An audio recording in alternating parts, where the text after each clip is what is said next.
Аз съм гледал един твой подкаст. Кази го, айде. Да, аз съм обиден на огромна част от българите. Ще ти кажа защо. Дори там съм писал коментари. Значи, едно приятелче, което не знам от колко години е тук в Германия, казва, че България не е била готова да приеме еврото. Чакай. Какво значи това не е била готова да... Това са процеси необратими, неизбежни. Защо не е била? Избягай се скри. Ама какво значи не е била? Ти си част от глобалния свят. Ние живееме в глобализация. Какво значи? Ти ако не си готов да... Преди половин час го казах. Ако не си готов да продължиш да живееш с измененията в световен мащаб, тогава си остани в ерата на аналоговите телефони, с кабел където са. Значи, България е била зле. Българите са се научили да казват само България е била зле. Направи я хубава.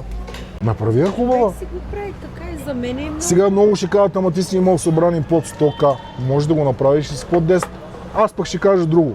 Може да го направи. Може да го... 15 години какво правиш тук? Примерно, да. Ако нямаш 20к заделени. Значи тук си много прав.